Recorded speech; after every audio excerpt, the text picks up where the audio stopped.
दोस्तों, पिछले हफ्ते पूरी दुनिया में क्या क्या महत्वपूर्ण बातें हुए, आइए जान लेते हैं। नंबर 8, जब कोविड-19 आया तब दुनिया ने बहुत कुछ खोया, लेकिन साथ ही बहुत कुछ सीखा भी। उस दौरान सीखी गई कई बातें हम बीच बीच में भूल गए, लेकिन अब फिर से अपनाने का समय आ गया है। मुख्य रूप से मास्क पहनना, कम से कम 2 मीटर की दूरी बनाए रखना, इम्यूनिटी बढ़ाना, हाथों को साफ रखना, यह सब करना जरूरी है, क्योंकि कोरोना का संक्रमण फिर से तेजी से फैलना शुरू हो गया है। कुछ ही घंटों में भारत में 164 नए मामले दर्ज हुए हैं। यह केवल भारत में ही नहीं, बल्कि विश्व स्तर पर भी देखी जा रही है। विश्व स्वास्थ्य संगठन WHO के आंकड़ों के अनुसार दुनिया भर में 23,200 मामले सामने आए हैं। अगर हम अभी से सावधानी न बरतें तो यह एक बहुत बड़ी समस्या बन सकती। राहत की बात यह है कि इस बार कोरोना से निपटने के तरीके हमारे शरीर के इम्यून सिस्टम को और डॉक्टरों को पहले से बेहतर पता है। इसी वजह से जान का नुकसान काफी हद तक कम किया जा सकता है। नंबर 2, पहलगाम घटना के बाद पूरे भारत में हाई अलर्ट है। पाकिस्तान से जुड़े हाई कमीशन और अन्य पाकिस्तानी जो विभिन्न कार्यों के लिए भारत आए थे, उन्हें भारत से निष्कासित कर दिया गया है। लेकिन देश के अंदर अभी भी कुछ लोग हैं जो पाकिस्तान के लिए काम कर रहे हैं और जिन्हें देशद्रोही माना जा रहा है। इंटेलिजेंस डिपार्टमेंट के अनुसार ये लोग भारत के अंदर, खासकर बहुत तेजी से विकसित हो रहे हैदराबाद शहर में मौजूद हैं। जांच के दौरान पता चला कि सिराजुर रहमान और सैयद समीर नाम के 2 लोगों के ISIS से संबंध है। उन्हें सऊदी अरब से बम ब्लास्ट से संबंधित जानकारियां मिलती थीं। इनके पास से अमोनिया, सल्फर और एल्यूमिनियम पाउडर बड़ी मात्रा में बरामद हुआ है, जो बड़े पैमाने पर धमाके करने में इस्तेमाल हो सकता है। नंबर 3, ब्राजील में जेल में बंद कैदियों के लिए एक नई सुविधा शुरू की गई है। यदि कोई कैदी एक पूरी किताब पढ़ लेता है तो उसकी सजा में 4 दिन की कटौती की जाती है। अधिकारियों का मानना है कि अगर कैदियों को ज्ञान मिलेगा तो जेल से रिहा होने के बाद उनका नजरिया सकारात्मक दिशा में बदलने के ज्यादा अवसर रहेंगे। समाज को नुकसान पहुंचाने के बजाय वे सही रास्ते पर चलेंगे। इसी उद्देश्य से ब्राजील की जेलों में किताबें पढ़ो, सजा घटाओ योजना की शुरुआत की गई। यह निश्चित रूप से एक अच्छी कदम है। नंबर 4, ताइवान को चीन अपने देश का हिस्सा मानता है। वन चाइना पॉलिसी को आगे बढ़ाते हुए बीजिंग ताइवान को भी चीन में मिलाने की कोशिश कर रहा है। जरूरत पड़ी तो वो जबरदस्ती करने की सोच भी रखता है, लेकिन ताइवान बिना किसी युद्ध के अपने स्वतंत्र अस्तित्व के लिए लगातार प्रयास कर रहा है।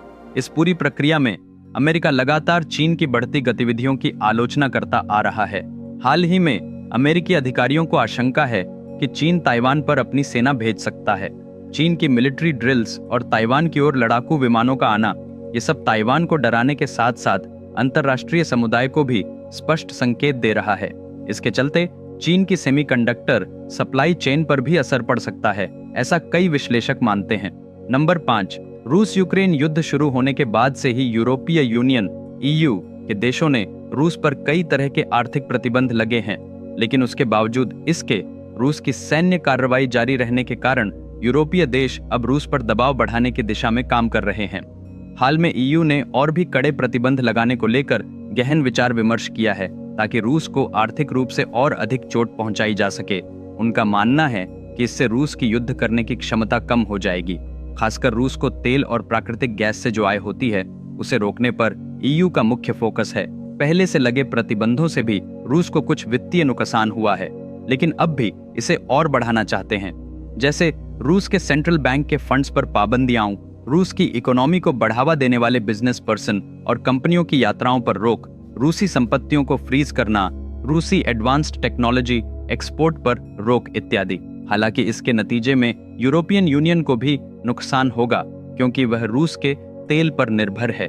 लेकिन लगभग 30 देश यूक्रेन को सपोर्ट करना चाहते हैं, इसीलिए ऐसे फैसले लेने पड़ रहे हैं। EU का मजबूत विश्वास है कि अगर रूस को पूरी तरह अलग थलग कर दिया जाए तो यह युद्ध रुक सकता है। दोस्तों, क्या आप यकीन करेंगे कि एक जबरदस्त कहानी पढ़ने से किसी इंसान की जिंदगी बदल सकती है? बस उस कहानी को अपने बच्चों को पढ़कर सुनाने से वे जरूरी मूल्य सीख सकते हैं। क्या आप मानेंगे, यहाँ तक कि आपके जीवन में जो भी परेशानियां चल रही हैं या आने वाली हैं, उन सब का हल भी इस कहानी में मिल सकता है। क्या इस पर यकीन करेंगे?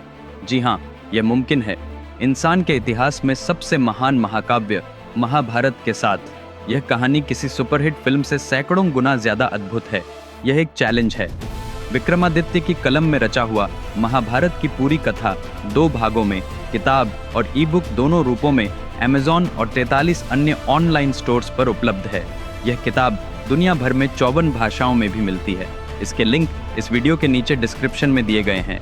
तुरंत ऑर्डर कीजिए, क्योंकि यह सिर्फ एक किताब नहीं बल्कि आपके जीवन के लिए एक पूरा ग्रंथालय है। नंबर 6, क्वांटम फिजिक्स में एक अनसुलझी पहेली लंबे समय से विद्यमान है, जिसे क्वांटम ग्रेविटी कहा जाता है। आइंस्टीन की थ्योरी ऑफ रिलेटिविटी ग्रेविटी को स्पेस और टाइम के घुमाव कर्व के रूप में समझाती है, जबकि क्वांटम मैकेनिक्स भौतिकी के मूलभूत कणों के व्यवहार को दर्शाती है। इन दोनों सिद्धांतों को एक साथ जोड़ना वैज्ञानिकों के लिए एक बहुत बड़ी चुनौती रही है। अब वैज्ञानिकों ने क्वांटम ग्रेविटी से जुड़े एक नए सिद्धांत की खोज की जानकारी दी है। यह सिद्धांत बताता है कि स्पेस और टाइम के बेहद छोटे स्तर पर ग्रेविटी कैसे काम करती है और इसे समझने के नए तरीके सुझाता है। हो सकता है कि यह थियरी ऑफ एवरीथिंग की दिशा में एक मुख्य कदम साबित हो। यह नया दृष्टिकोण पहले मौजूद स्ट्रिंग थियरी या लूप क्वांटम ग्रेविटी से अलग हो सकता है और ब्लैक होल्स या बिग बैंग जैसी असाधारण परिस्थितियों में ग्रेविटी के काम करने के तरीके को समझने में मदद करेगा। नंबर 7, प्लास्टिक प्रदूषण आज दुनिया की सबसे गंभीर पर्यावरणीय समस्याओं में से एक है। जब प्लास्टिक का कचरा फैलता है तो यह इतनी बारीक कणों में टूट जाता है कि आंखों से दिखना भी मुश्किल हो जाता है। इन्हें माइक्रो या नैनो प्लास्टिक्स कहा जाता है। हाल ही में हुई एक स्टडी के अनुसार ये नैनो प्लास्टिक्स हमारे इकोसिस्टम पर सोच से भी ज्यादा खतरनाक असर डाल सकते हैं। रिसर्च बताता है कि नैनो प्लास्टिक्स पानी और मिट्टी में मौजूद लेड, कैडमियम जैसी भारी धातुओं के आयनों को बेहद कारगर तरीके से सोख लेते हैं। यानी ये माइक्रोप्लास्टिक कण इन भारी धातुओं के कंडक्टर के रूप में काम करते हैं और उन्हें पानी के स्रोतों, मिट्टी या भोजन तक पहुंचने में मदद करते हैं। इससे स्वास्थ्य के कई तरह के गंभीर मुद्दे पैदा हो सकते हैं। इस खोज से पता चलता है कि नैनो प्लास्टिक्स सिर्फ खुद ही प्रदूषण नहीं फैलाते, बल्कि अन्य खतरनाक प्रदूषकों को भी पर्यावरण में एक जगह से दूसरी जगह ले जाने का काम करते हैं। इसलिए प्लास्टिक पर सरकार बैन लगाए या न लगाए, असल में लोगों को खुद ही प्लास्टिक का इस्तेमाल बंद करना होगा, वरना आने वाले 30 सालों में आधी आबादी कैंसर जैसी बीमारियों से जूझती नजर आ सकती है। नंबर 8, जलवायु परिवर्तन के असर को समझने और उसके मुताबिक रणनीतियां बनाने के लिए यह जानना बहुत जरूरी है कि समुद्र के जलस्तर कैसे बढ़ घट रहे हैं। दुनिया के सबसे आधुनिक उपग्रहों से मिले ताजा आंकड़े समुद्र के बढ़ते जलस्तर को लेकर काफी चिंताजनक स्थिति दिखाते हैं। ये सैटेलाइट्स पहले से ज्यादा सटीक तरीके से दुनिया भर में समुद्री सतह में हो रहे छोटे छोटे बदलावों को रिकॉर्ड कर रहे हैं। इस डेटा के अनुसार अंटार्कटिका और ग्रीनलैंड की बर्फ की परतें हमारी उम्मीद से कहीं ज्यादा तेजी से पिघल रही हैं। इसके अलावा समुद्र के पानी का गर्म होना भी जल स्तर में वृद्धि में योगदान दे रहा है। इन नए आंकड़ों से पता चलता है कि भविष्य में तटीय शहरों और द्वीपों पर बहुत बड़ा असर पड़ेगा। समुद्री तटों पर रहने वाले लोगों को शायद वहां से पलायन करना बेहतर विकल्प लगे।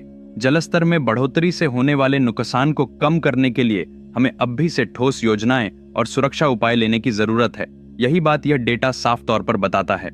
नंबर 9, कृषि क्षेत्र में टेक्नोलॉजी बहुत तेजी से बदल रही है और खासकर आर्टिफिशियल इंटेलिजेंस AI का इस्तेमाल एक नई क्रांति ला रहा है।